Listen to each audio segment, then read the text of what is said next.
Hello again.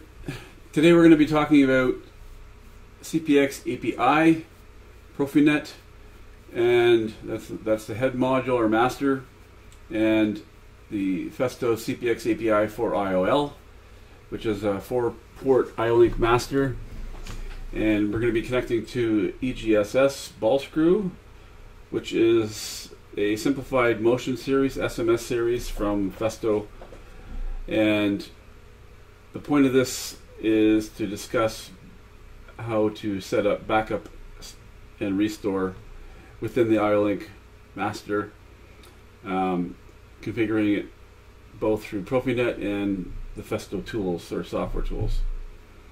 I have a camera here. If I expand this here, big idea here. I have, again, the ProfiNet head module, and out of the left port here connected to the 4IOL is the IO-Link, and this long cylinder here in the background is what I have connected to port 1, and these two over here are spare part motors, which I have configured as the same type of device as these, and the idea is to show that when you change parameters during backup restore, that when you plug in a new device due to a malfunction or whatever the reason, that the parameters will be restored to the new device. Okay, so let's get this out of the way here, move this over. Okay, on the website I have simply typed in this IP address here. So the device itself, I have already given it an IP address and a product name, which you can do in Siemens, or the other tool is the topology editor. I forget what it's called. I think it's called ProfiNet. Regardless, I have already given this an IP address and ProfiNet name. And with my project here, I have some predefined code in here. We'll ignore that for now. It's just to help accelerate the video here. I've already added my PLC to the project. I used the auto detect by adding the,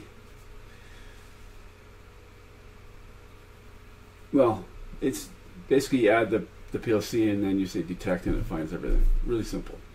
And to accelerate things along here, I'm going to do the same thing with the devices. So online, I'm going to do a hardware detection. Pick your port and your interface. I know it's on that port.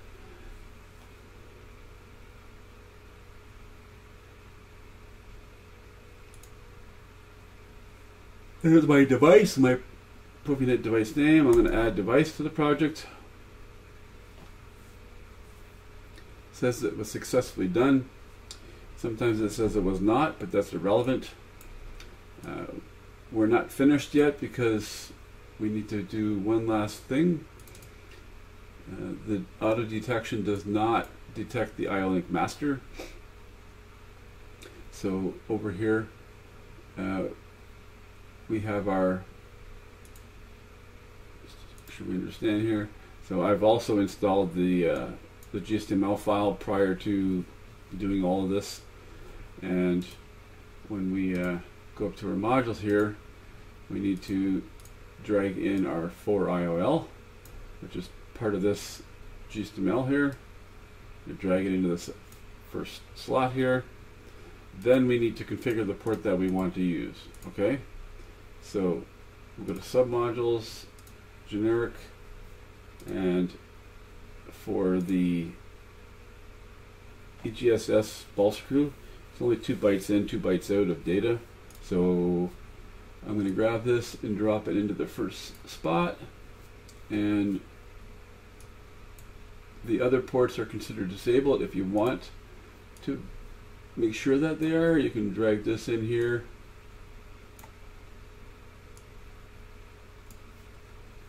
So we've got the one port, so on and so forth, and the default is exactly what we see here.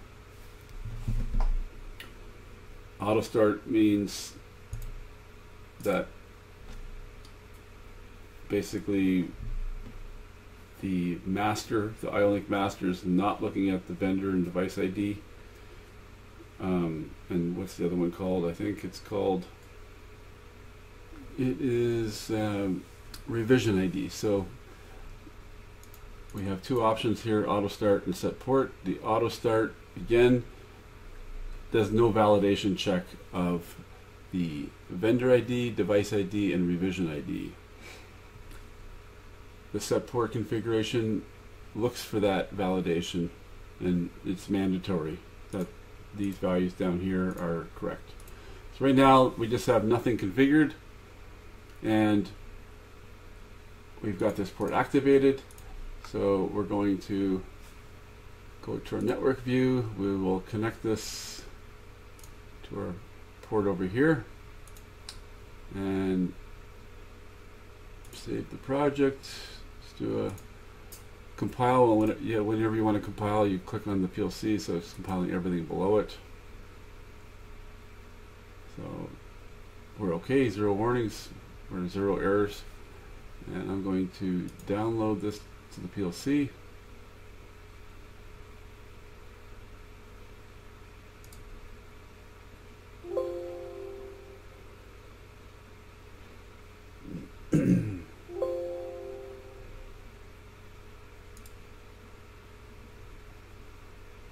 Okay, now we can go online. Hopefully we have green LEDs everywhere in our project,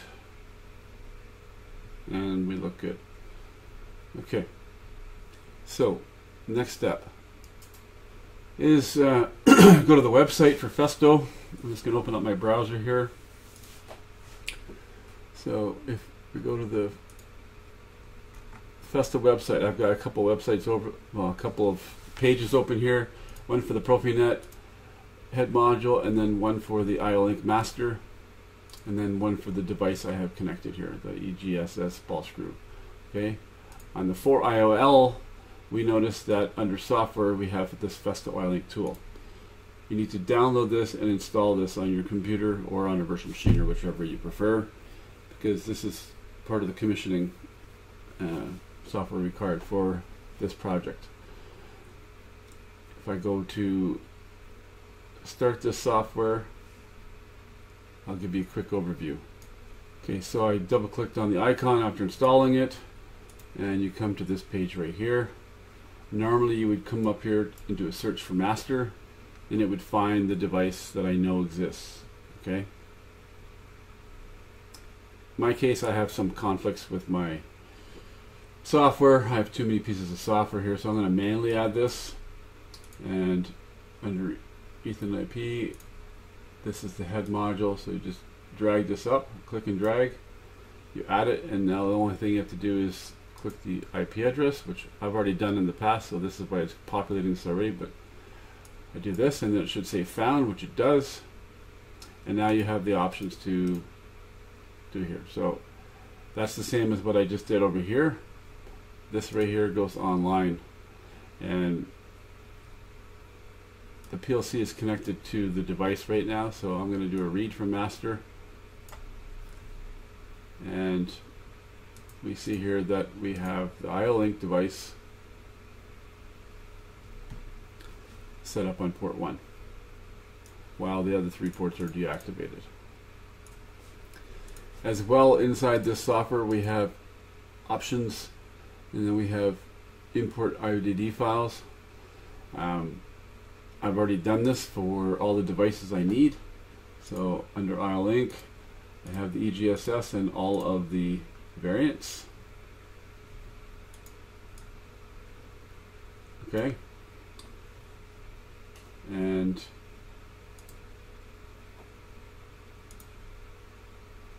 I have quite a few files in here.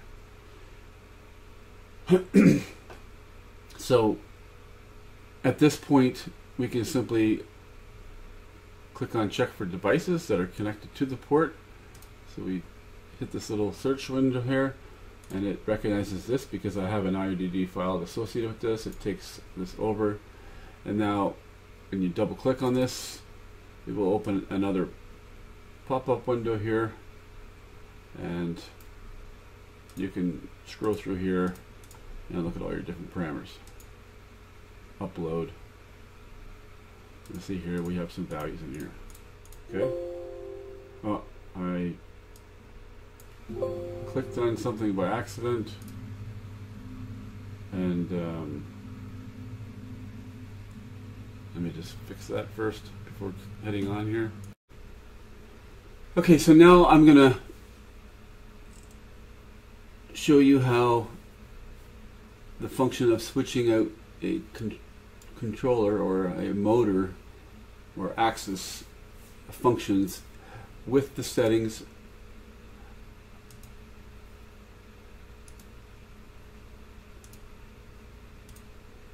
that we have in our device here. Again, right here, click on this. So again, we have no device check, auto start's active, and I'm going to show you that when we disconnect this one here, because we're a maintenance guy and we're going to replace this with this motor here, what the results are. Okay, so I'm going to go back to my camera here. I'm going to pull this device out.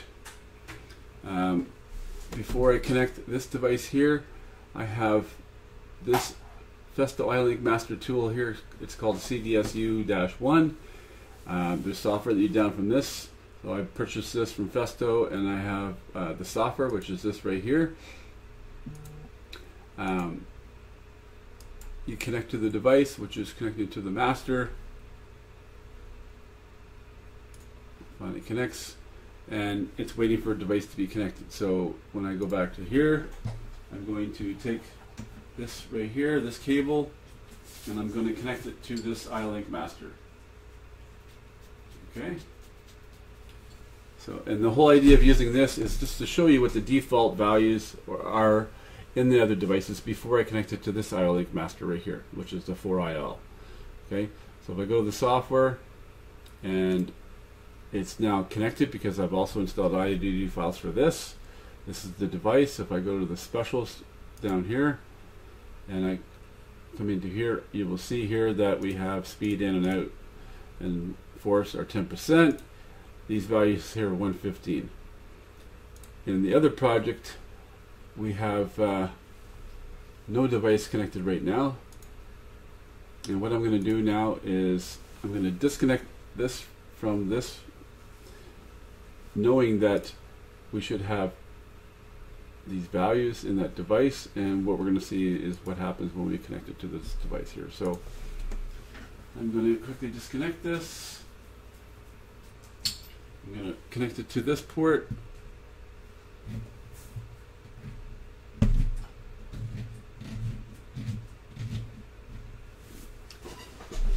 And it's going to connect. We have the yellow light solid. When we go to my project here, if I do a scan, we'll notice here that we have this device here. It looks different from the previous device, but they are in fact the same device. This is the spare part motor that I have done a firmware update and a parameter set download to, and so this is good. So I can just double click on this, and when I do a parameter upload, we'll see here that it took the default values from the device, which are different from what this device was. So the point of this is to make you understand that when the port mode is auto start, there's no device check. Basically, whatever the values are in the device that you have connected, when you do a swap out of the same device type and whatnot, whatever you have in the new device is what comes in as far as parameters go. So it's not a very good way of dealing with maintenance issues, because most of the time when you have a project, you make changes to your parameters. If you have a malfunction and you want to replace the drive, you want to be able to plug it in or connect it, and all the parameters that were in the previous motor controller go into the new controller or whatever the device is. Same idea with sensors and all that other stuff. So that's done. So what I'm going to do is I'm going to connect everything back to the original, and we're going to move into the next step here. So I'm going to disconnect this, and I'm going to connect the one over here, this one right here, and we'll go back to the project here, close this, and I will scan again, so it's going back to this one. Even though the product name are different here, they are in fact the same vendor ID and device ID and revision ID, because that's how it works. Okay, so double click, go online, upload. We'll see that these values are 10, 90, 101. Those are the original values. Okay, so we're back to where we are, and now we are going to make some changes to our configuration. So we're going to go offline in order to make those changes, and what we're going to do is change this to set port configuration. We're going to turn on backup and restore, and now we need the vendor and device ID. You can get that probably right here. I think it's on the common.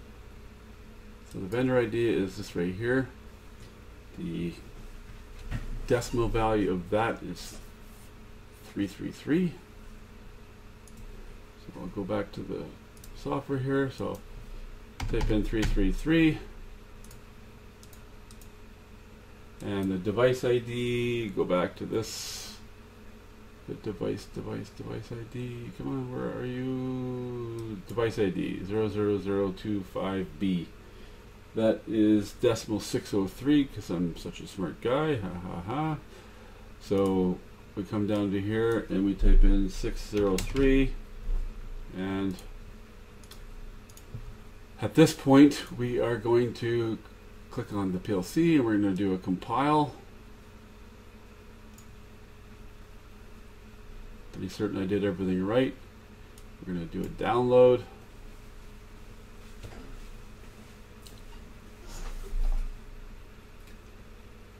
Load. If you have the software open, it tells you it's been disconnected and reconnected. That's this tool here that's popping up windows in the background. So I'm just going to go back to my PLC here. Finish. Hopefully when we go online we have green LEDs everywhere. We do, that's great. So again, to recap, we've activated the backup and restore with the device ID and vendor ID. Okay? And if I close this, go online, it knows that there's a difference, because before we had no check. I'm going to do a read from the master. Now it's telling me backup and restore is active. If I double click on the device, we'll see here that we have some values. Okay. Now, if you're using this tool right now, and I make a change, we're going to test this and see what happens here. So I'm going to change this to tens, or actually not tens. I'll change this to 50s, and then we'll do a block transfer here, and now there's 50 in there. So just as a quick test here, we have 50 101s. I'm going to disconnect the device and install the other one. We know that the other device had differences. We know that it was 10, 10, 10, and 115s. And let's see what happens. Pulling this out, installing this.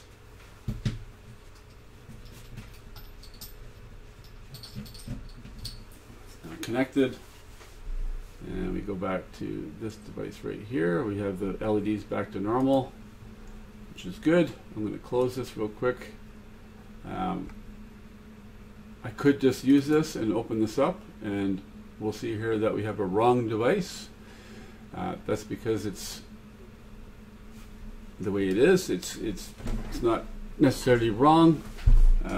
It's still the same device ID, vendor ID, but there are variants of the type. So if we don't like this, we can still upload regardless. So again, this was 1050-101.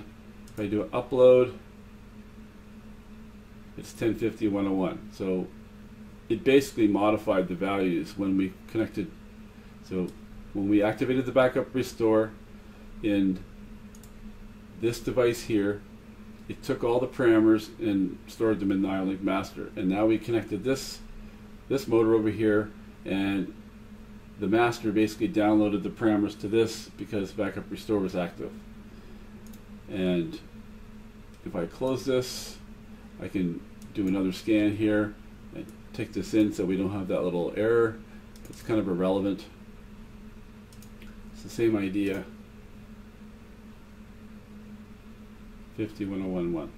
So the backup storage is working. Okay. Now let's talk about what's required to do backup storage from the PLC standpoint, because right now in this software here, when we modify parameters here, we're modifying the image of the backup storage. Okay, so it's as soon as we make a change here, it's updating the parameter set that is stored in the IO-Link master in order to do a restore later. Okay, the normal way of changing parameters is not to have the software open. You'll be using the PLC, so we're going to talk about that real quick next.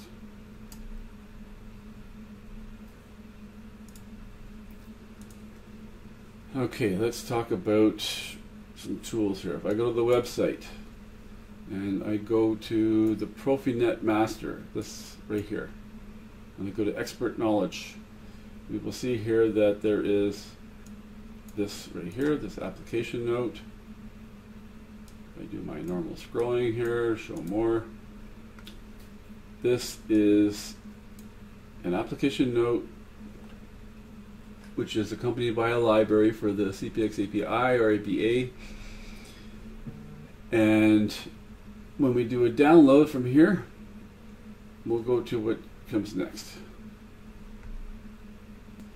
Okay, so I downloaded the file and I unzipped it, and it leaves me with this variety of directories here. We have this application note.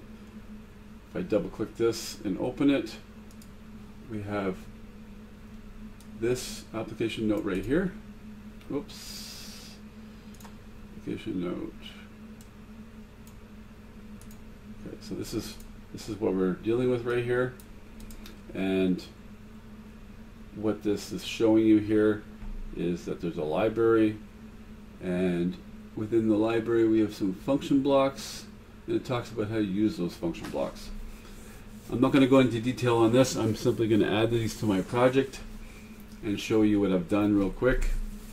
There will likely be a sample project that you can go click on a link within the bottom of the YouTube video, and you know, all this work will kind of be done for you, at least for one device. So let's go back to the hardware here. When I go to, where is it? Global Libraries options. So I'll be offline, of course. And we want to bring in that library. You go Global Libraries, Open Library. You pick the folder where it is, and then it brings in the library. What that did was over here on the Libraries tab. Whoops.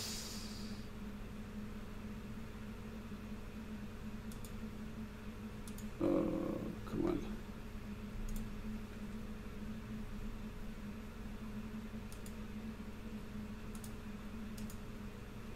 Well, let's just do that real quick. Let's see if I can do it without making a mistake. Options, Global Libraries, Open Library. I need to find it. Give me a second. So I've just populated this here. I've actually renamed the library for my own purpose because it's an older version 14 library, so when you open that up, it converts it to the 17 open for you. So it's going to bring in the library, it populates it on the right side. Master copy types, come on. and I'm using S1200 PLC, so these are the things. So at this point I took this and I dragged it over to this right here, this S12 function blocks, okay? So again, if you go back to the user manual here, we have this section 12 right here, CPX-AP-I function blocks into a portal, and it talks about the parameter function block and then the IO-Link parameter function block. Okay, so if I go to section 86, it talks about all this nice information that I'm going to be showing you right now. And what I did here was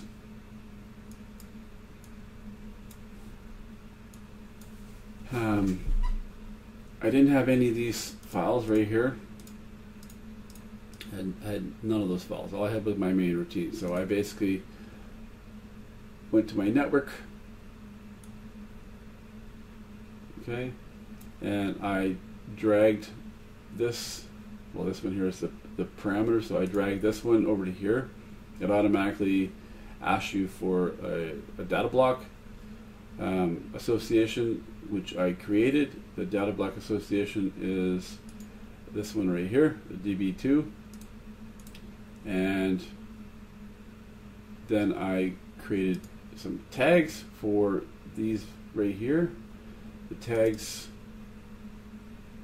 if I float this, once I created the tags which matched the data types here, and I simply dragged and dropped.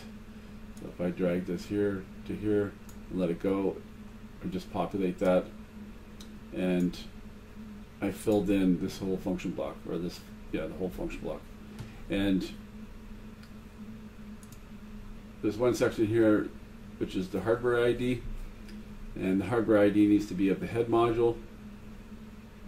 If you don't know what that hardware ID is, if you go to the device settings here, and we click on this, double click on properties, system constants, and this right here is the head module. So I just copied the name and populated the name here, which is the 281.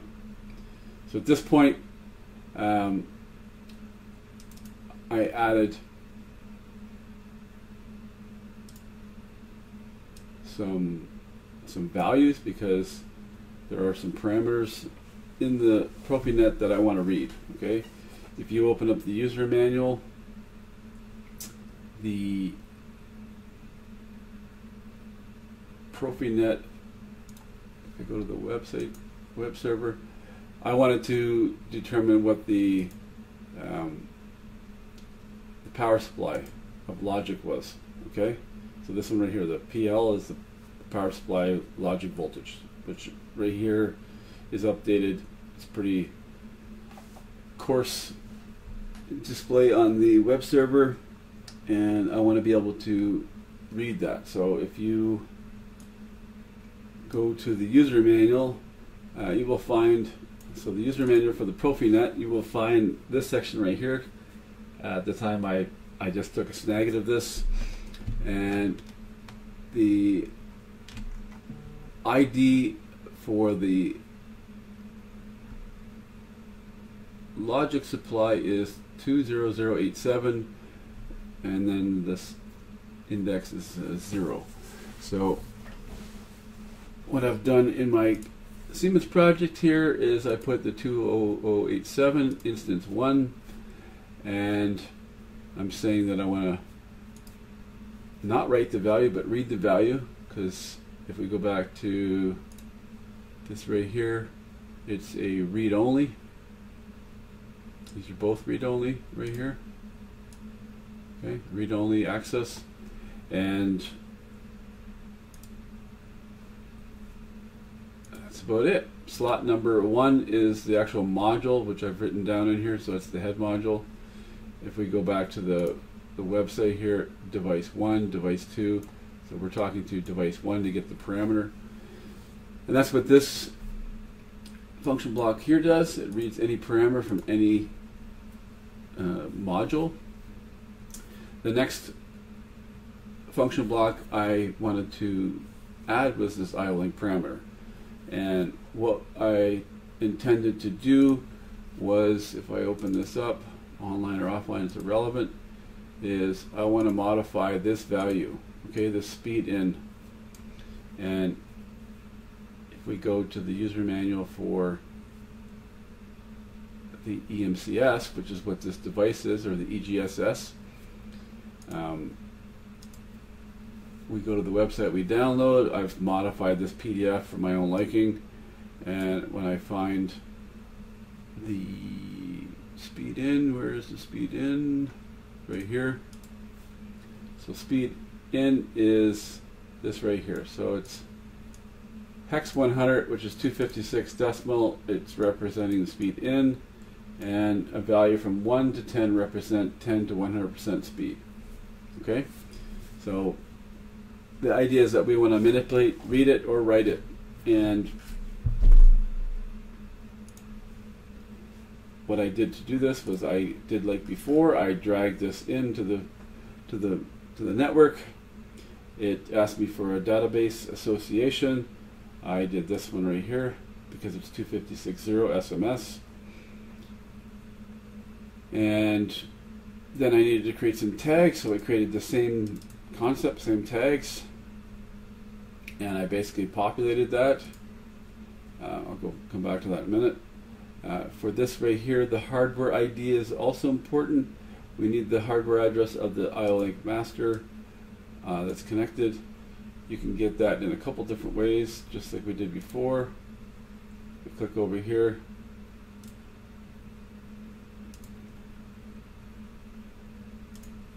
Is it this one? No, it's not that one. It's this one right here. So it's this one right here. And I basically populated that in my code, and we'll see that it's 283. Okay. Then we need to populate the rest of the values.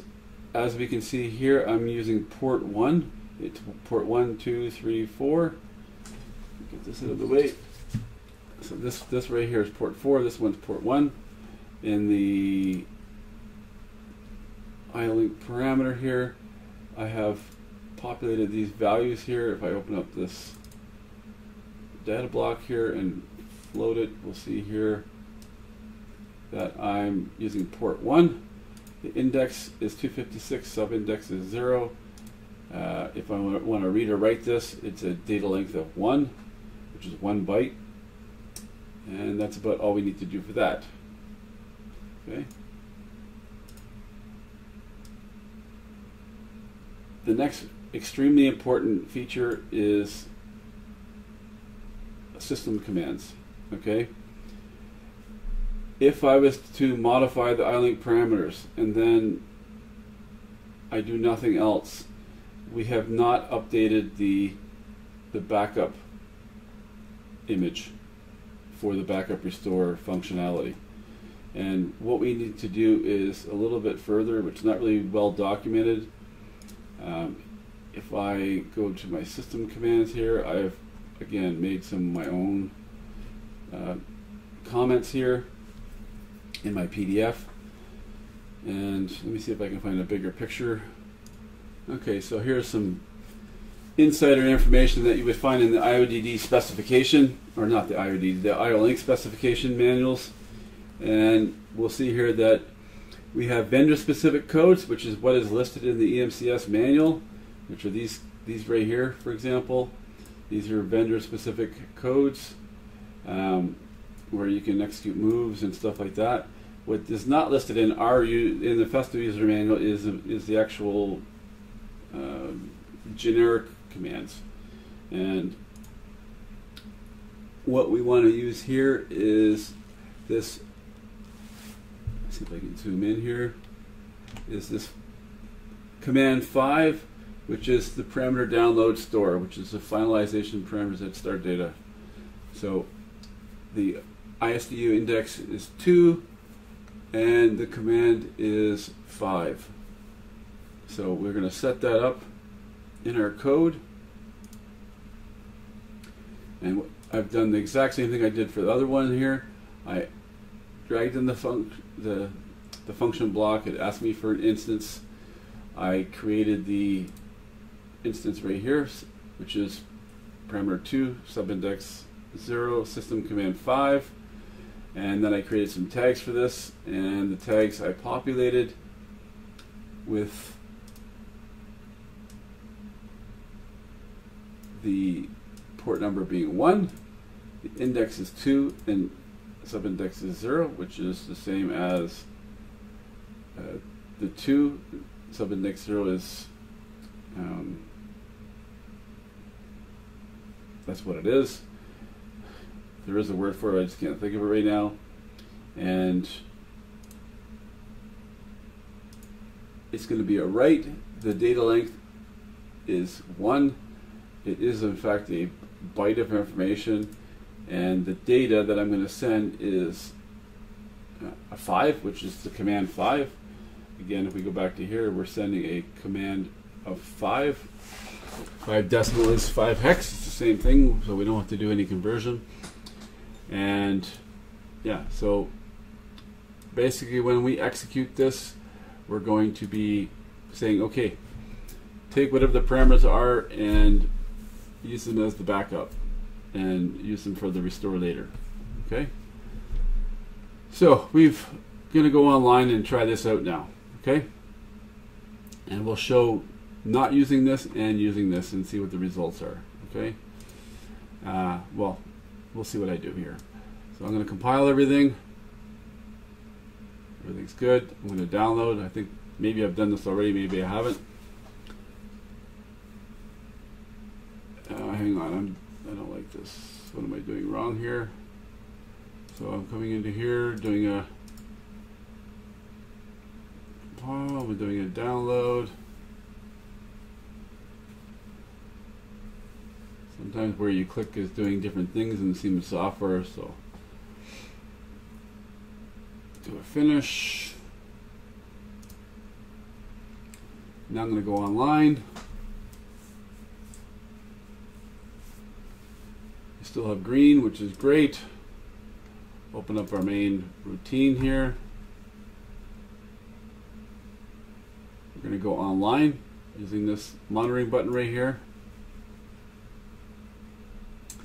So if I scroll up, we'll see here that this is the logic supply.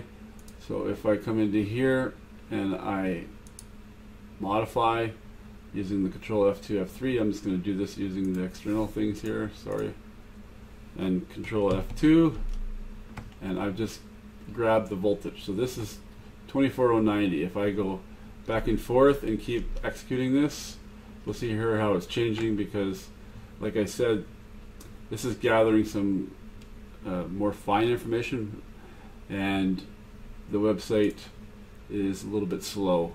Okay, so we now see that that's working, and let's turn that off here. So we've got that data coming in from the main module here, and now we're going to look at the IO-Link parameter. So if I have my write data turned off right now and I do a control F2, I'm reading the data. I did not get it done. I'm having a fault. So what is going on with the fault? Let me just take a quick peek here. Okay, I just determined that I had something else wrong in the background here, so I'm going to ignore this. But basically I just turn this on here, and we move this up out of the way, get a bigger screen. So control F3 turns this off, on, and we're getting a 5.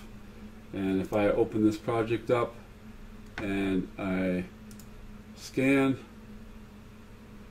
I can go in with this, or if I do this, we'll see here it's the same.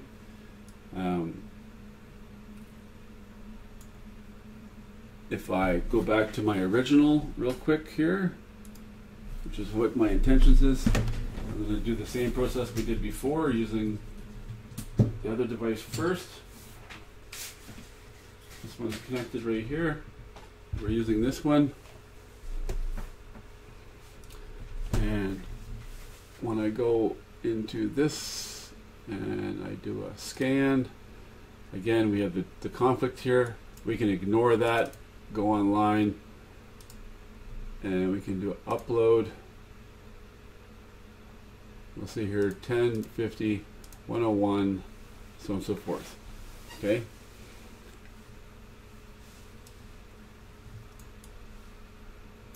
If I change this to a 30,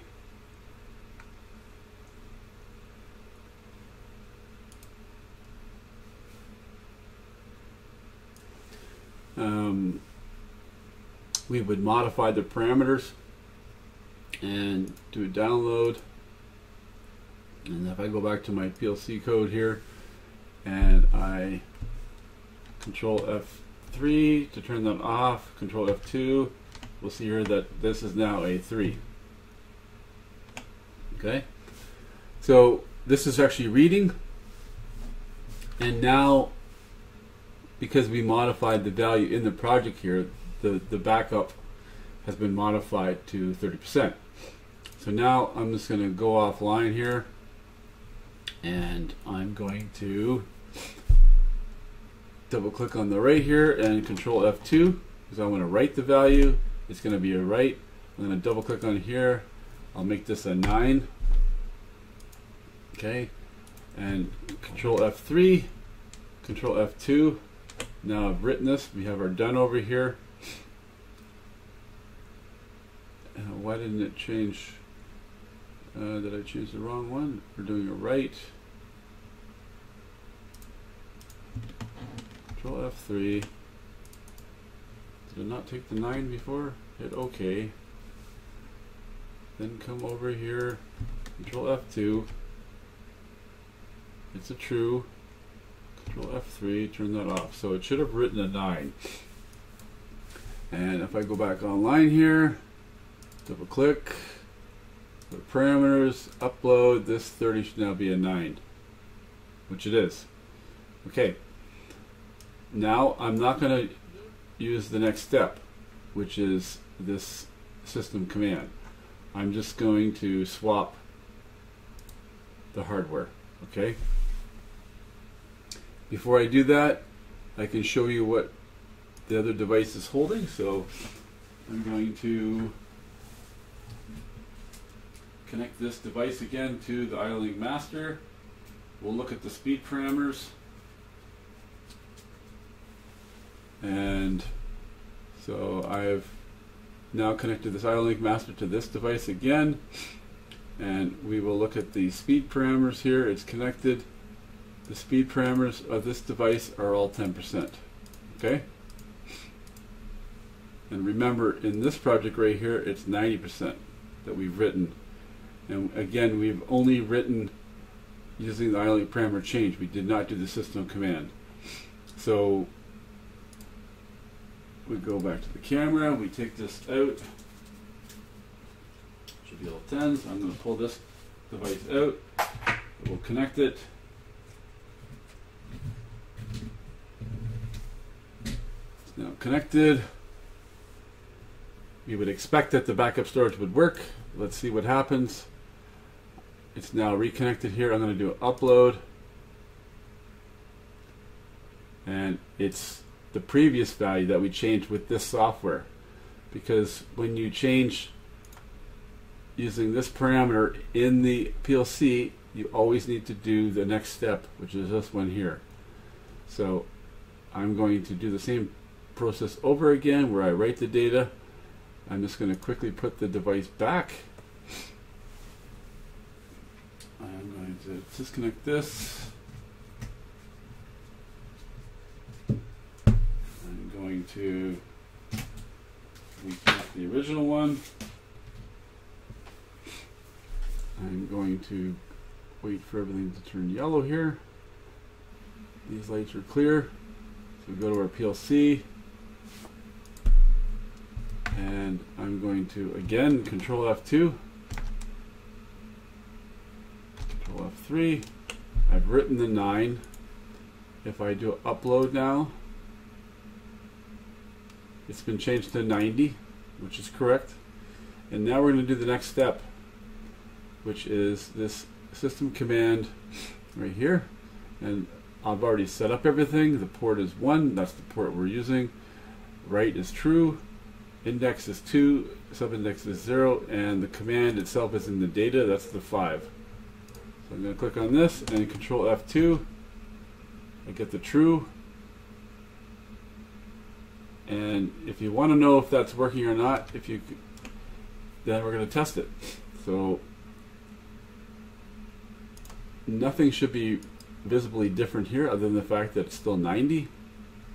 And now I'm going to disconnect this device, and then I'm going to connect the device that before was actually 30% because of the original image being 30%.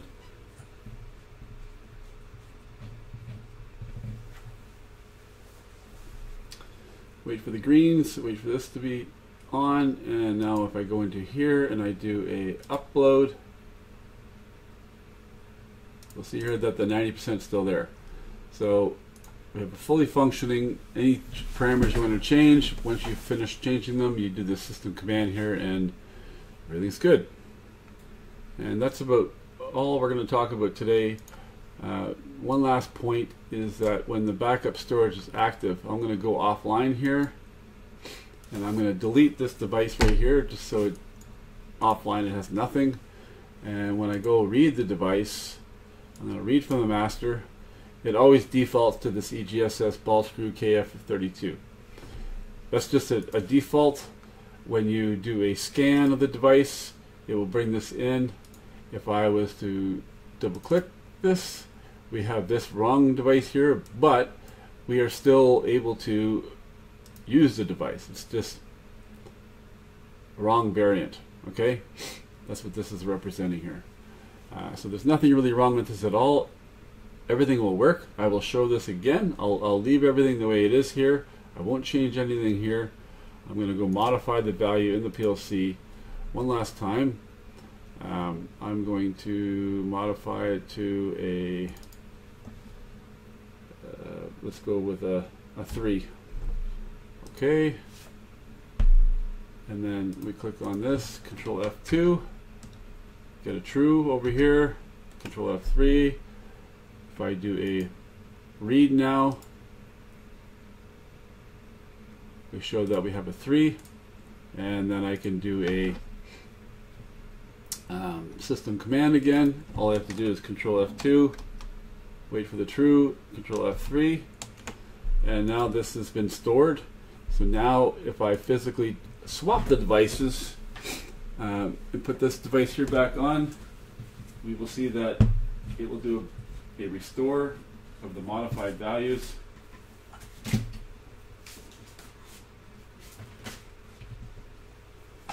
Wait for a reboot and go back to my project. So we're back to green, we're back to yellow. If I come into here and I simply double click on the device because we're connected, again we have the wrong device, but if I do upload, we have the value that's correct, which was a 3 that we wrote. So that's how the backup storage works with Siemens and the IO-Link Master, the API IO-Link Master. It's really important to understand that the head module here, the CPX-AP-I-PN M12, there's a new product out from Festo that is CPX-AP-A as an Apple, and it's a terminal-based system, and whatever I've discussed here, other than for example, a GSML file, there'll be a GSML file for the different device, but the concept here, all the code, everything will work identically for the APA platform as well. I hope you enjoyed this video. If you like it, please like the video, and I hope you have a great day. And again, don't forget there's probably sample code when you click below the video and say show more.